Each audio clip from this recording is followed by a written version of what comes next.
Frères et sœurs, la prière de Jésus, appelée prière sacerdotale, est son testament spirituel.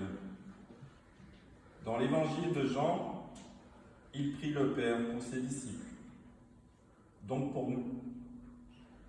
Nous sommes entre le temps de l'Ascension à la Pentecôte, où les apôtres et les disciples sont enfermés au Cénacle pendant 10 jours avec Marie. Que font-ils? Durant tout le temps pascal, ils se remémorent les lieux et les enseignements de Jésus. Ils vont reprendre d'une manière toute spéciale les paroles de la prière sacerdotale. Cette prière se décompose en 3 parties. Comme dans la liturgie, les lectures sont réparties sur 3 ans. On prend une partie la première année, une autre partie la deuxième année, cette année, année B, et à partir du mois de décembre, début décembre, nous serons dans la dernière partie, dans la 3e année. La prière sacerdotale reprend la prière du grand prêtre, qui lors du jour du grand pardon, le Yom Kippour, prie pour lui-même, pour ses pairs et pour le peuple. Jésus prie dans la première partie pour lui-même, dans la deuxième partie pour ses disciples, et dans la dernière et 3e partie pour tous ceux qui le précéderont, à savoir nous. La prière sacerdotale désigne la prière de Jésus avant son arrestation. Elle clôt la série des discours testamentaires. Jésus fait le bilan de sa vie à l'heure d'entrer dans sa passion. Il y livre son testament spirituel. Dans cette prière, il intercède pour ses disciples en demandant l'unité, la joie, la communion à l'amour du Père et du Fils dans l'Esprit et la sanctification. Première demande, l'unité. Que les disciples soient unis entre eux et en Dieu, comme Jésus est un avec le Père. Quelles que soient les différences culturelles, théologiques, idéologiques et spirituelles, l'essentiel c'est que les chrétiens, qu'ils soient protestants, catholiques ou autres, restent unis en Christ, comme 2 amis ou 2 frères qui sont très unis tout en étant différents. Le Père invite à entrer dans cette relation qui fait des chrétiens des fils et des amis. Si Jésus insiste sur l'unité, c'est parce que les disciples auront l'amère expérience de la division. Il règne dans l'histoire des peuples, dans l'Église, et en chacun de nous le péché, la violence, l'égoïsme et l'autosuffisance. Les disciples, excepté Jean, Marie et Marie-Madeleine, seront absents à la crucifixion. Deuxième demande, la joie. Les disciples se distinguent par leur joie. Jésus les prévient des difficultés à venir. À cause de leurs différences, ils seront en but à la persécution.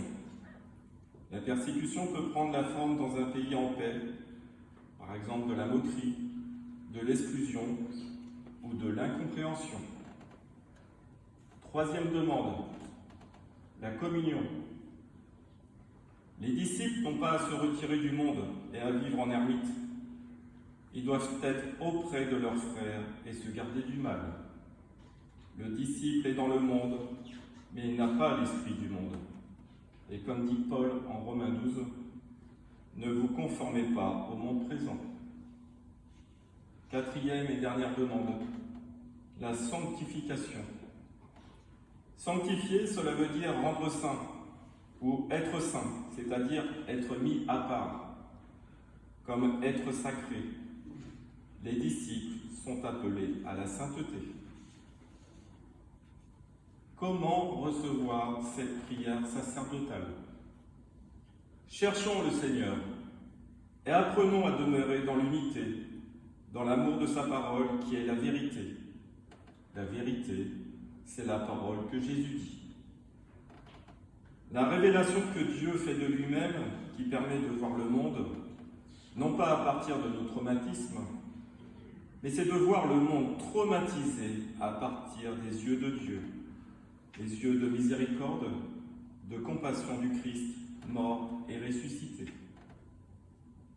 Jésus vient au plus profond de nos malheurs pour nous tirer et nous relever.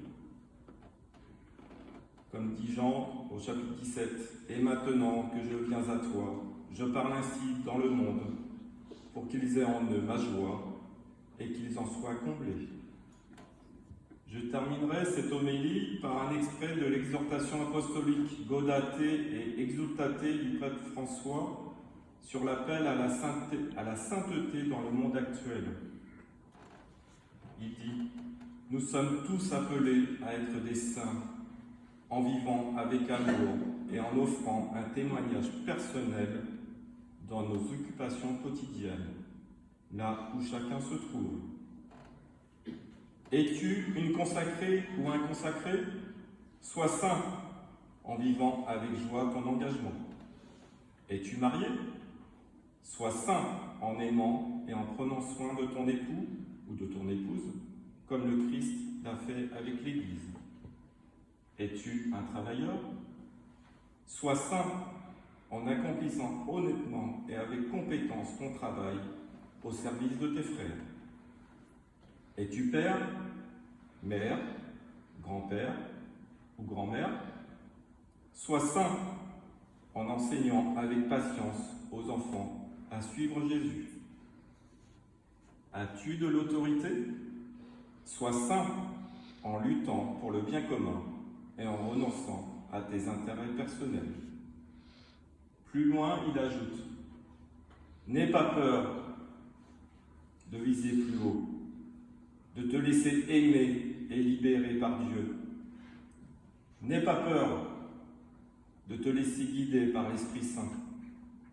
La sainteté ne te rend pas moins humain, mais c'est la rencontre de ta faiblesse avec la force de la grâce. Amen.